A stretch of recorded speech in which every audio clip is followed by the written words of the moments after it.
नमस्कार, मैं हूं महेश और टोटल न्यूज पर आप देख रहे हैं हमारा यह खास बुलेटिन। इस बुलेटिन में हम हाजिर हैं देश और प्रदेश की तमाम बड़ी खबरों के साथ। इस बुलेटिन की शुरुआत में सबसे पहले रुख करते हैं सीधे किसानों का। हरियाणा में किसानों से गेहूं की सरकारी खरीद को लेकर सरकार के दावों का सच सामने आ चुका है। अनाज मंडियों में ना तो गेहूं का उठान ही हो पा रहा है और न ही 72 घंटों में किसानों को उनकी गेहूं की फसल का पैसा मिल पा रहा है। देखिए टोटल न्यूज की यह खास रिपोर्ट। हरियाणा की मनोज सरकार ने किसानों से उनकी गेहूं के पेमेंट को 72 घंटों में देने का वायदा तो किया, लेकिन इस वायदे पर खरा उतरना सरकार के लिए दुश्वार हो चुका है। 10 दिनों से ज्यादा का समय बीत चुका है, लेकिन किसानों को अभी तक उनकी गेहूं का एक पैसा भी नहीं मिल पाया। इसके अलावा लिफ्टिंग नहीं होने की वजह से भी काफी ज्यादा दिक्कतों का सामना अनाज मंडियों में आढ़तियों को करना पड़ रहा है। तमाम दावे हवाई साबित हो रहे हैं। जिलाध्यक्ष हरियाणा आढ़ती एसोसिएशन पवन गोयल इस वक्त हमारे साथ मौजूद हैं। आप मुझे बताइए सर, सरकार की तरफ से दावा किया गया था कि 72 घंटों के भीतर किसानों को उनकी गेहूं का पैसा दे दिया जाएगा, हकीकत क्या है?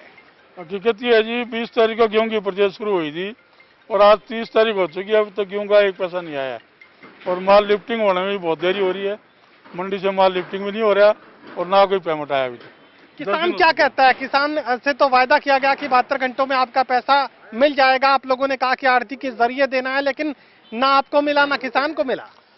किसान को तो आढ़ती देता है पैसा। किसान तो आढ़ती पास आके बैठता है, आढ़ती पैसे मांगता है और आढ़ती उसका काम निकालता है किसान का। सरकार का पैसा आएगा तब व्यापारी के पास पैसा होगा। सरकार का 10 दिन से कोई पैसा नहीं आया। लिफ्टिंग को लेकर क्या कुछ स्थिति बनी हुई है? लिफ्टिंग बहुत स्लो चल रही है, काफी स्लो है लिफ्टिंग। जितना माल आ रहा है उससे 10% लिफ्टिंग नहीं हो रही। तो अगर मौसम खराब हो जाता है तो यकीनन मुश्किलों का सामना करना पड़ेगा। माल खुले में पड़े बाहर। अगर मौसम खराब हो जाता है तो गेहूं है जो भीगेगा और बारिश में सड़ेगा। ये सरकार के दावे तो हवाई साबित हुए 72 घंटों में पेमेंट, और लेकिन असलियत में तो 10 दिनों के बाद भी नहीं मिले जी। अभी तक कोई संभावना भी नहीं आने की, क्योंकि कोई बात नहीं हुई अभी तक। पेमेंट हम बार बार पूछ रहे हैं, वो कह रहे हैं कि अभी तक ऊपर से कोई आदेश नहीं हुआ पेमेंट करने का। तो पेमेंट नहीं आएगी। जैसे फार्मर हमारे ऊपर कर रहे हैं, हम गवर्नमेंट के ऊपर कर रहे हैं, फार्मर की पेमेंट कहाँ से दें हम? और फार्मर की पेमेंट भी कह रहे हैं कि ऑनलाइन करो आप आगे। पहले हमारे पास आएगी तो हमने बैंक से ही उनके पास ट्रांसफर करना है। कैसे की जाए पेमेंट? और माल रोड पे पड़ा है, इसको ना तो भर रहा है, ना लेबर है, ना बारदाना है और ना ही उठाई हो रही है। अभी तक 20 और 21 तारीख का माल उठाया, उसके बाद का कोई माल नहीं उठाया। सर मुझे ये बताइए कि 72 घंटों में वायदा तो सरकार ने कर दिया, लेकिन पूरा कर पाना शायद सरकार के लिए मुश्किल हो रहा है। ये तो मुश्किल ही हो रहा है, दे नहीं रहे। जब सरकार ने वादा किया है तो पैसे क्यों नहीं देते आढ़ती को? आढ़ती को पैसे आएंगे जब भी किसान को देंगे।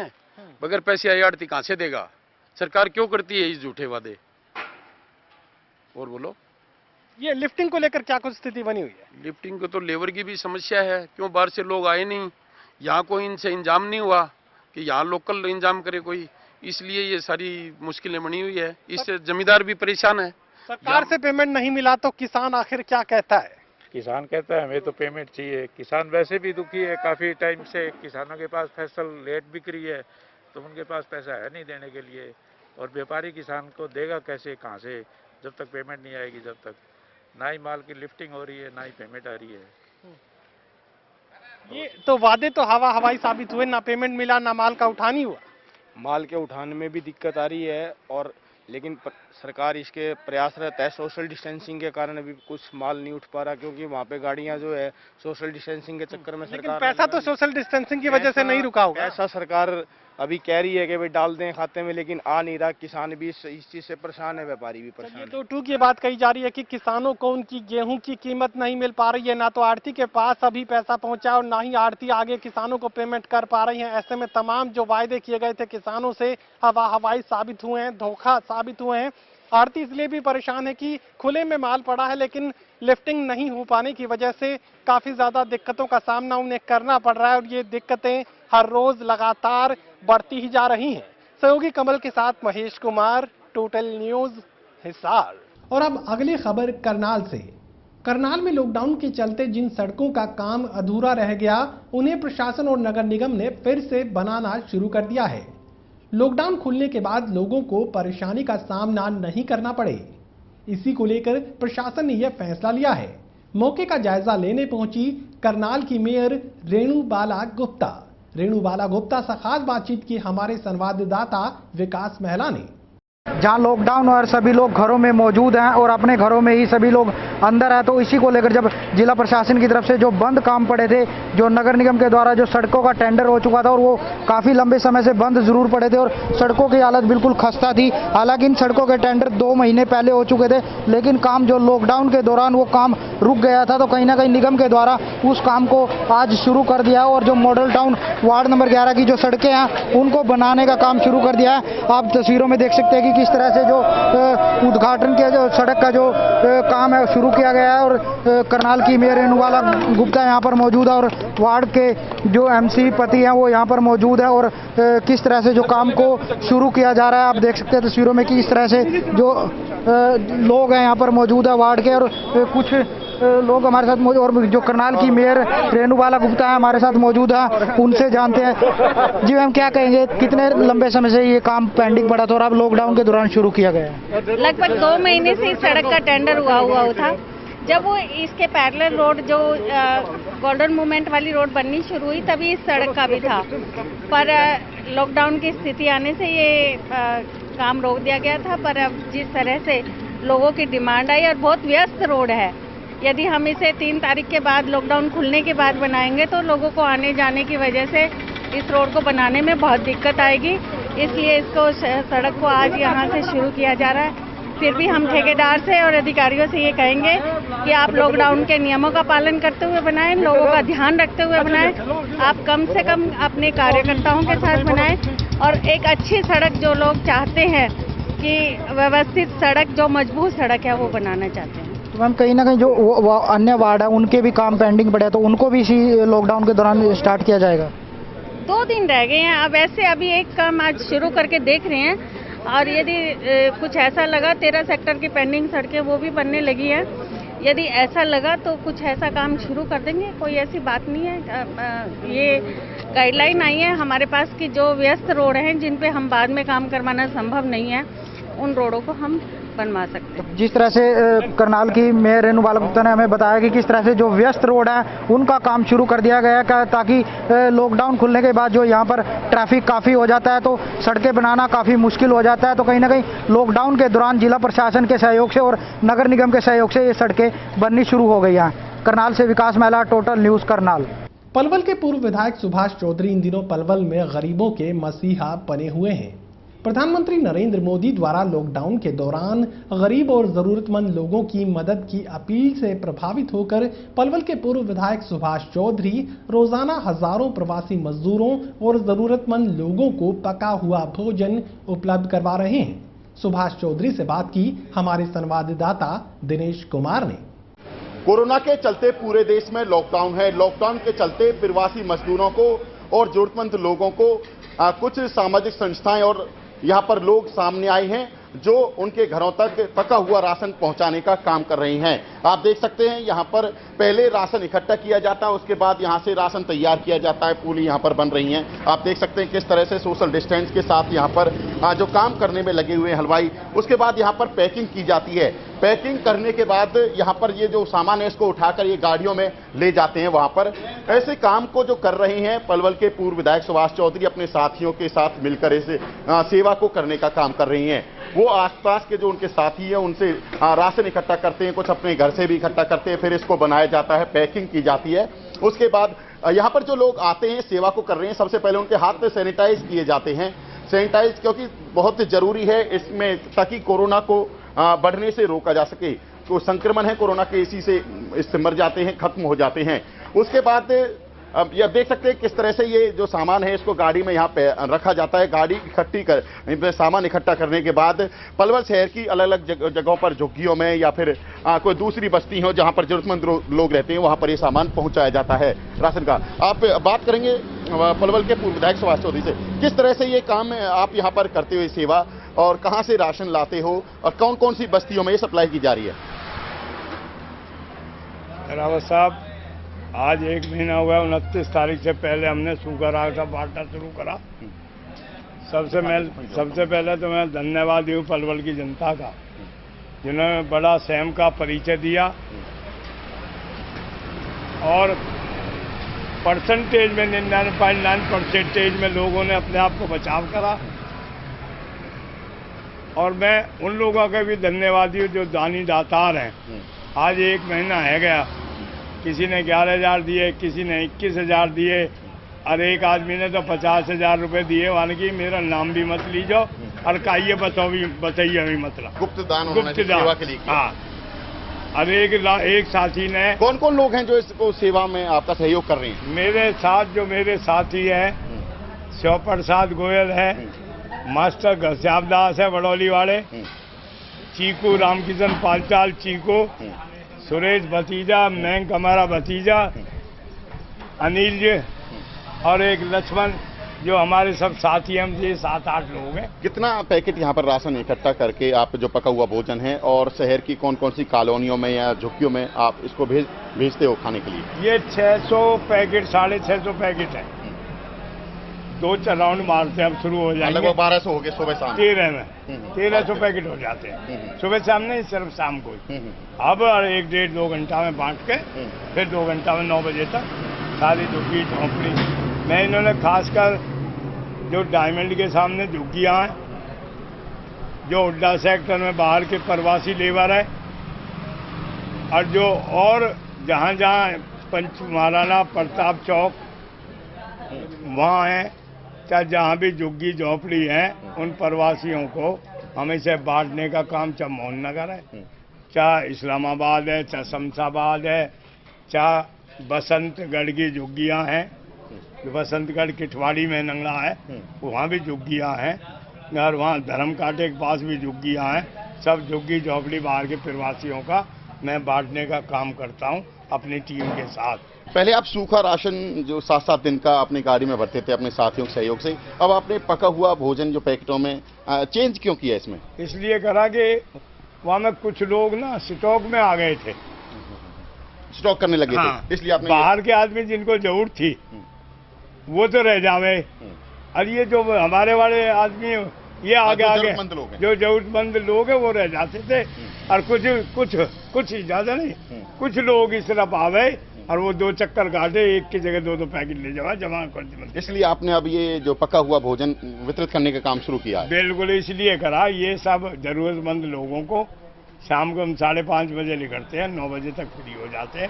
1300 पैकेट बांट। पलवल जिले के और भी समाज सेवी हैं, उनसे क्या अपील करते हो? क्योंकि लॉकडाउन को लेकर जो प्रवासी मजदूर हैं या और भी जो जरूरतमंद लोग हैं, उनको भोजन मुहैया नहीं हो रहा, कामकाज नहीं है उनके पास, तो क्या और लोगों से क्या अपील करते हो? मैं तो सारे क्षेत्र के जितने भी हमारे व्यापारी भाई हैं, समाज सेवी संस्थाएं जो कर भी रही हैं काम, ऐसा नहीं है शहर में 5-7 समाज सेवी संस्था कर लिए, खासकर गुरुद्वारे में 1000-1200-1500 आदमी का जो कॉलोनी वाला गुरुद्वारा है उसमें भी राशन बंटना है।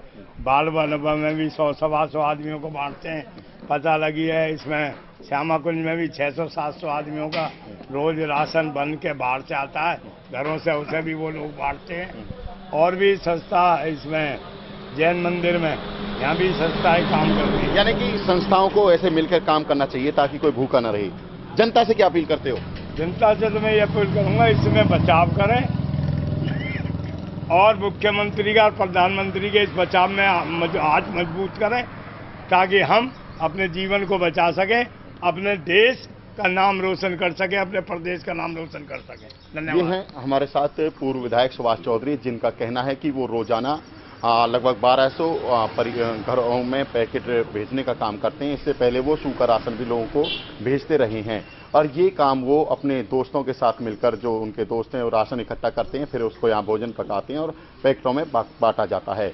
पलवल से दिनेश कुमार, टोटल टीवी। किसानों के लिए एक जरूरी जानकारी मौसम के पूर्वानुमान से जुड़ी सामने आ रही है। अगले 12 घंटों में मौसम का मिजाज बदलने वाला है। कृषि मौसम वैज्ञानिकों के मुताबिक 3 मई से वेस्टर्न डिस्टर्बेंसेस की वजह से बारिश और तूफान का सामना करना पड़ सकता है। ऐसे में किसान 3 मई से पहले ही अपनी फसल कटाई का काम पूरा कर लें। हरियाणा में अगले 12 घंटों में मौसम का मिजाज बदल सकता है। मौसम के पूर्वानुमान को लेकर बातचीत के लिए हमारे साथ इस वक्त मौजूद हैं कृषि मौसम वैज्ञानिक डॉक्टर मदन खीचड़। डॉक्टर खीचड़, अगले 12 घंटों में मौसम के मिजाज में परिवर्तन देखने को मिलेगा, यही पूर्वानुमान है? हाँ, एक पश्चिम विक्षोभ यहाँ से पास करेगा हरियाणा के आसपास से, तो उससे थोड़ा बहुत बदलवाई और हल्की बूंदाबांदी के आसार अगले 12 घंटे के बाद में, आज देर रात के बाद में और कल बनने की संभावना है। परंतु एक और पश्चिम विक्षोभ जो 3 मई को आने की संभावना है, जिसके का उसका प्रभाव हरियाणा में देखने को मिल सकता है। ज्यादा प्रभाव रहेगा तो यानी हम ये माने कि 3 तारीख को जो वेस्टर्न डिस्टर्बेंसेस सामने आएंगी उसमें मौसम में कोई बड़ा परिवर्तन सामने आ सकता है, तेज बारिश या तेज हवाएं, ऐसा कुछ? हाँ, 3 मई को जो पश्चिम विक्षोभ आ रहा है वो थोड़ा सा स्ट्रॉन्ग है और उसके कारण हरियाणा में ज्यादातर क्षेत्रों में हल्की से मध्यम बारिश के आसार बन रहे हैं, जिसमें गरज चमक होगी, तेज हवाएं चलेगी और बारिश के आसार बन रहे हैं। तेज हवाओं की बात आप कर रहे हैं, तो ऐसे में बारिश की बात भी सामने रखी गई है, तो किसानों के लिए क्या कुछ सलाह आप देंगे, क्योंकि ये मुश्किल वक्त है, कटाई का जो सीजन है वो इस वक्त चल रहा है, तो ऐसे में किसानों के लिए क्या कुछ सलाह मौसम के मद्देनजर? हाँ, क्योंकि अभी जो पश्चिम विक्षोभ वीक है, इसके कारण तो थोड़ा बादलवाई और बूंदाबांदी है अगले 2-3 दिनों में, परंतु इसमें कोई ज़्यादा प्रभाव नहीं देखने को मिलेगा। परंतु 3 मई की देर रात के बाद में जो पश्चिम विक्षोभ आ रहा है उसके कारण जरूर बारिश के आसार ज़्यादा दिखेंगे। तो इसलिए किसान भाइयों को ये सलाह दी जाती है कि फसलों की कटाई और कटाई जितना हो सके वो पूरी करें और फसलों के बंडल वगैरह बांधे, क्योंकि आगे 3 तारीख के बाद में बारिश की संभावना ज़्यादा बन रही है। तो इसलिए किसान भाइयों को यही सलाह है कि वो बंडल और जो सुरक्षित स्थानों पर रख के मंडी ले जाते वक्त पूरा ध्यान रखें कि मंडी में वो तिरपाल वगैरह का अच्छा प्रबंध कर लें। चलिए, किसानों के लिए सलाह कृषि मौसम वैज्ञानिकों की तरफ से, आगाह उनकी तरफ से कर दिया गया है कि मौसम का हल्का परिवर्तन तो आधी रात के बाद से ही देखने को मिलेगा, लेकिन अगर जो बड़ा परिवर्तन की जहां तक बात है, तेज हवाएं भी चलेगी, मध्यम दर्जे की बारिश भी हो सकती है, तो ऐसे में कटाई में किसी तरह की दिक्कत का सामना ना करना पड़े, फसलें किसानों की खराब ना हो, तो ऐसे में पूरे एहतियात बरतने की जरूरत है और जितना जल्दी हो सके कटाई के काम को किसान पूरा करे, क्योंकि 3 मई के बाद मौसम में बड़ा परिवर्तन देखने को मिलेगा। सहयोगी कमल के साथ महेश कुमार, टोटल न्यूज, हिसार। और अब अगली खबर फरीदाबाद से। फरीदाबाद में कोरोना के 4 नए मामले सामने आए हैं, जिसके बाद मरीजों की संख्या बढ़कर 50 हो गई है। राहत की बात यह है कि इन 50 संक्रमित मरीजों में 41 पूरी तरह से ठीक होकर अपने घर जा चुके हैं।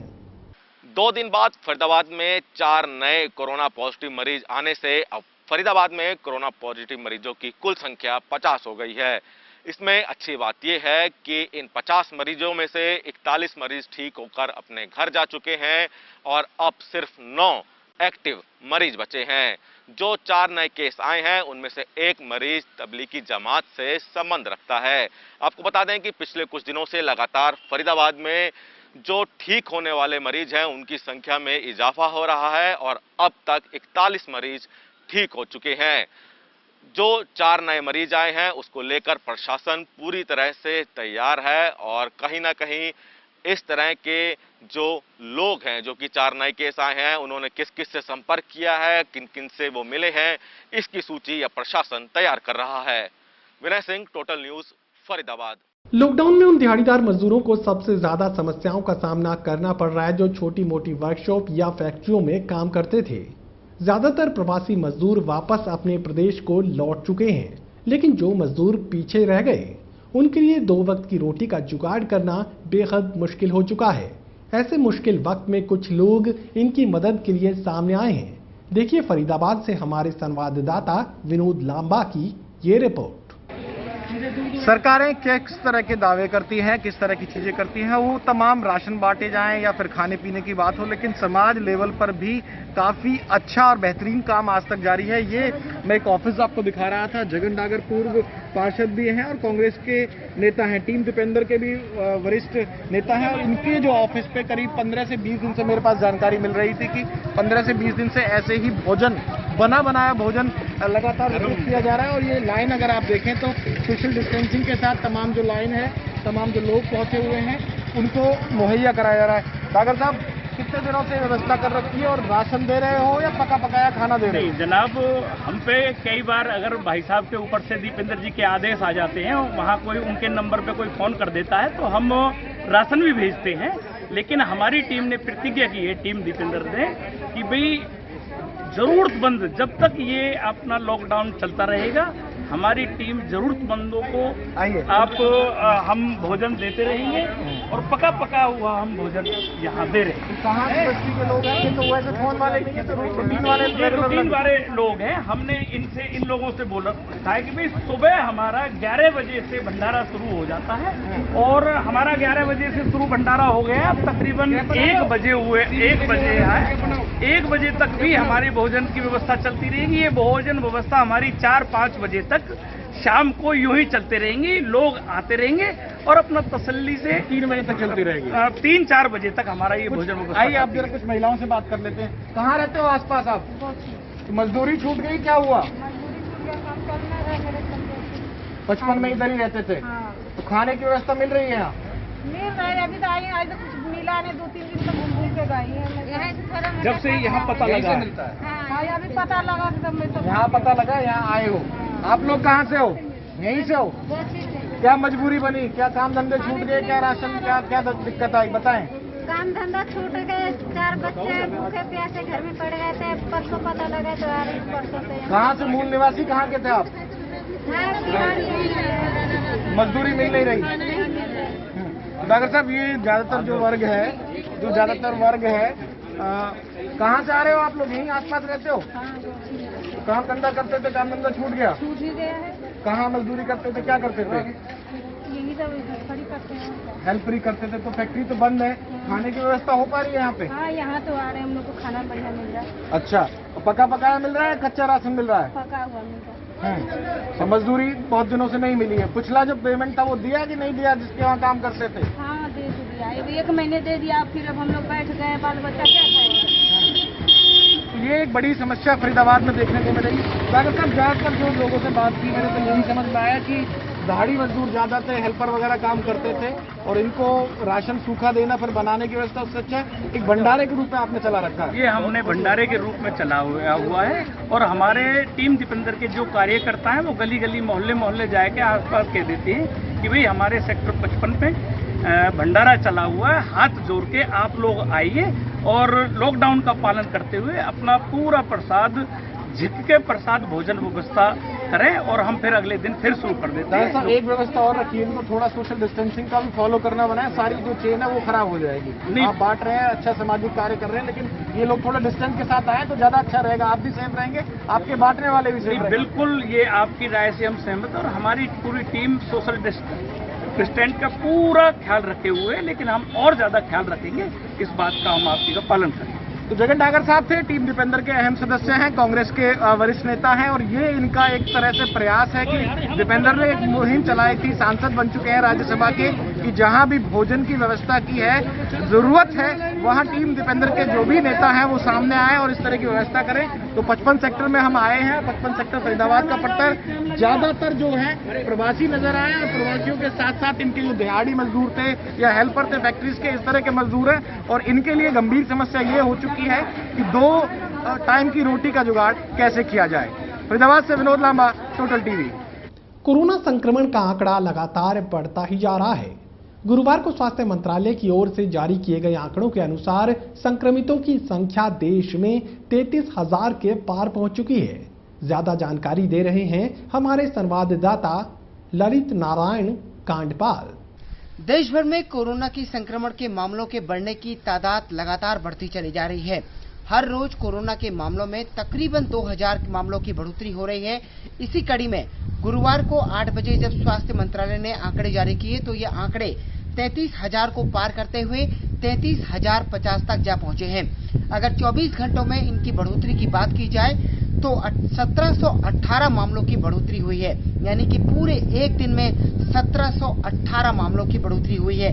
इसी तरीके से अगर देखा जाए तो एक्टिव मरीजों की जो संख्या है वो 23,651 तक जा पहुंची है, जिसमें कि तकरीबन 8,324 मामले ऐसे हैं जो कि ठीक हुए हैं। अगर मरने वालों की संख्या में बात की जाए तो 1,074 मामले हो गए हैं, जिसमें कि देश भर में कोरोना संक्रमण के कारण लोगों की मौत हुई है।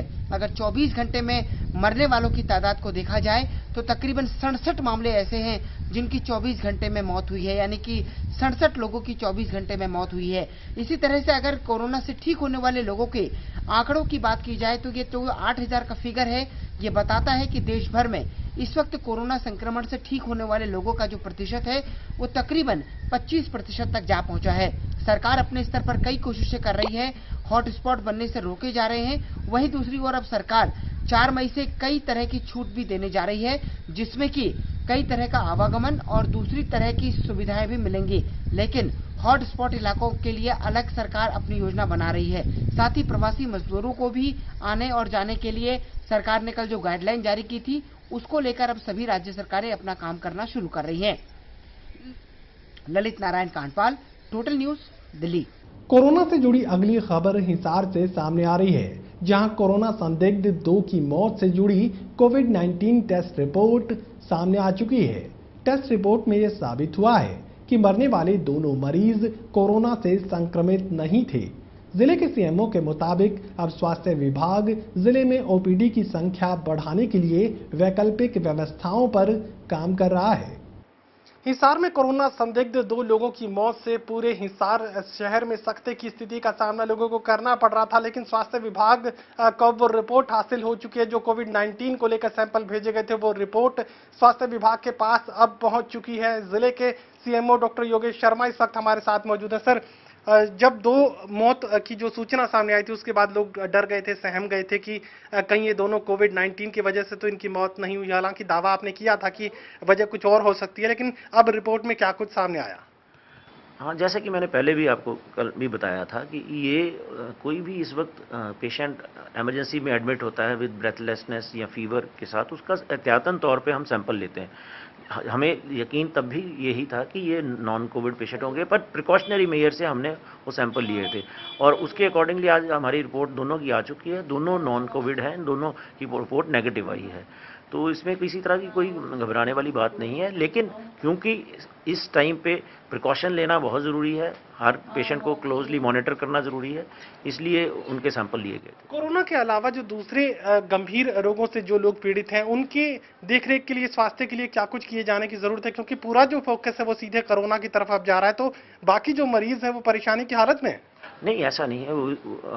कोविड पे ऑफ कोर्स बहुत ज़्यादा हमारा फोकस तो है ही, क्योंकि इस वक्त मेन प्रॉब्लम कोविड की चल रही है, लेकिन इसके साथ साथ नॉन कोविड प्रॉब्लम्स जो हैं, पेशेंट्स हैं, उनके लिए भी स्वास्थ्य विभाग अपनी तरफ से पूरी तैयारी कर रहा है और उनकी देखरेख कहीं सफ़र ना करे, उसके लिए अभी हम इंस्ट्रक्शंस जारी कर रहे हैं। जैसे कि ओपीडीज़ हैं, हम स्टैगर्ड तरीके से ओपीडीज़ को भी शुरू कर दिया है। हमारी कुछ ओपीडीज़ जो हमारी पॉली क्लिनिक है वहाँ चल रही हैं, आज़ाद नगर हमारी अर्बन सेंटर हेल्थ सेंटर है, वहाँ पे चल रही हैं। और इसके अतिरिक्त जैसे अग्रोहा मेडिकल कॉलेज को कोविड हॉस्पिटल बनाने के बाद वहाँ ओपीडीज़ बंद हो चुकी थी, उसको भी हमारी प्लानिंग है अब आगे किसी न किसी तरीके से शुरू करने की। अगर हमारी पीएससी अग्रोहा है, कुछ ओपीडीज़ हम वहाँ शुरू करना चाहेंगे और कुछ ओपीडीज़ स्पेशलिस्ट ओपीडीज़ जो है अग्रोहा की मदद से हम हांसी के अपने सब डिविजनल हॉस्पिटल में शुरू करना चाहेंगे। तो इस हमारी मेन फोकस अब ये भी साथ साथ में रहेगा कि हमारी नॉन कोविड पेशेंट है वो कहीं भी सफ़र ना करें।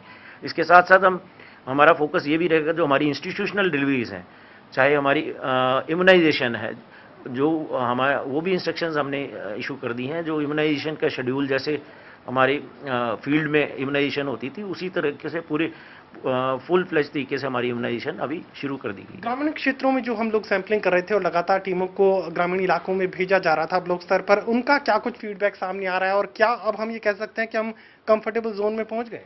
देखिए, अभी तक जो हमारी टीम्स लगभग हमने 6 ब्लॉक कवर कर लिए हैं और बहुत अच्छी सैम्पलिंग भी इन सभी जगह पे हुई है। जो हमारी आशा वर्कर्स ने पेशेंट्स को, ILI पेशेंट्स को चिन्हित किया गया था, उनकी तरफ से उसको फिर हमारे डॉक्टर्स द्वारा देखा गया था और जिनकी रिक्वायरमेंट लगती थी उनको हमने सैम्पलिंग कराई है। पर अच्छी बात यह है कि इतनी सैम्पलिंग होने में किसी की भी पॉजिटिव केस हमें नज़र नहीं आया है। तो उसकी स्ट्रेटजी हमारी आगे भी ये चलती रहेगी, ब्लॉक वाइज ब्लॉक हम सैम्पलिंग करते रहेंगे। लगभग हम 100 से 150 के बीच में हमारी डेली की सैम्पलिंग हो रही है। चलिए, बड़ी राहत हिसार के लोगों के लिए कही जा सकती है कि काफ़ी बड़े पैमाने पर सैंपलिंग किए जाने के बावजूद तमाम जो रिपोर्ट सामने आ रही हैं वो नेगेटिव रिपोर्ट्स हैं। इसके अलावा 2 लोगों की जो मौत की घटना सामने आई थी, संदिग्ध उन्हें माना जा रहा था, वो रिपोर्ट भी अब सामने आ चुकी है। दोनों की मौत का कारण कोविड-19 वायरस नहीं था, ये भी स्पष्ट हो चुका है। और तमाम ऐसे मरीज जो नॉन कोविड पेशेंट माने जाते हैं, यानी दूसरी जो बीमारियों से ग्रसित लोग हैं, उन्हें भी अब ज़्यादा देखरेख स्वास्थ्य विभाग की तरफ से दी जाएगी। सहयोगी कमल के साथ Mahesh Kumar, total news, Hisar. Total news के इस खास बुलेटिन में बस इतना ही। देश और प्रदेश की तमाम बड़ी खबरों के लिए आप बने रहिएगा टोटल न्यूज के साथ।